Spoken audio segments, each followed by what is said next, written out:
Well, after a pretty hot week, we're watching some of that afternoon cloud cover really build in as some of that heating takes place and some of these stronger winds out of the east letting us know that rain shower activity definitely on its way, if not already just east of Brady right now. Looking at the temperature change over the last 24 hours, going from that dangerously hot triple-digit weather all the way down into those lower 70s. Then we made a good 25-degree run up to just below 100 degrees right now at 99. And we're going to see how much the rain cools things off as we make our way into a pretty pleasant weekend. 99 right now in San Angelo.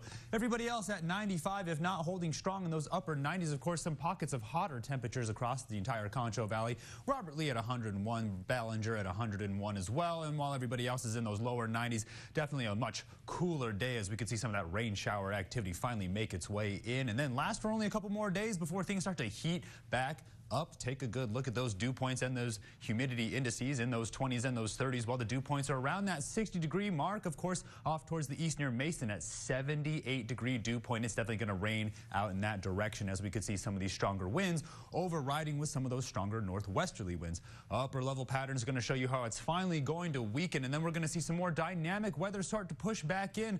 Another circulation off towards the west could weaken some of this high pressure off towards the west and off towards the east, where we could see some stronger, slower moving storms make their way through by next week. Of course, we're talking about the moisture tracker, if not the water vapor imagery.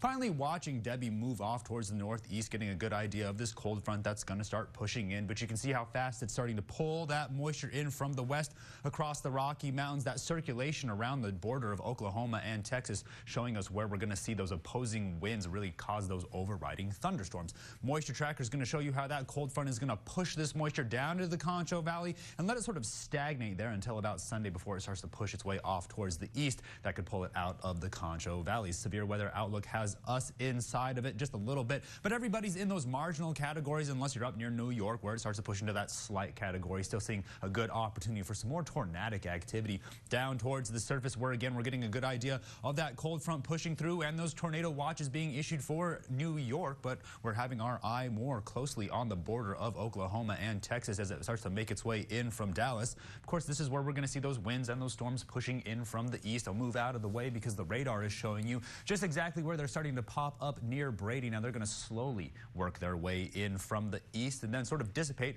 once they sort of get towards San Angelo. This will take you through the rest of Friday night. Then things are kind of cool for tomorrow morning. Then again in that Saturday afternoon fashion, once we get towards that daytime heating, Stephen will take a closer look as these storms start to make their way in from the east again and then sort of dissipate for that Sunday. Storms move off towards the east and things sort of quiet down for Sunday, but we're definitely on the recharge. So tonight, getting back down into those 70s, but on the lookout for some isolated thunderstorm activity with some gustier winds, strong outflow boundaries associated with these collapsing storms. Then by tomorrow afternoon, we're on the same lookout for some of that afternoon thunderstorm activity and then get some of those damaging winds and some flash flooding. We'll see if it doesn't give up before it gets here to San Angelo. If not, some of those western counties. I know earlier today while I was working on the forecast, Ozona is slated only to see some partly cloudy conditions. We're going to hold on to those 90s for only a couple days as we wrap up the Olympics, but as we begin the countdown towards the first day of school, we're going to see those temperatures gradually crawl back up into those triple digits while the lows hold strong in those 70s and those rain chances dry out. Stay tuned for more for the break. You're watching KSAN News at 5.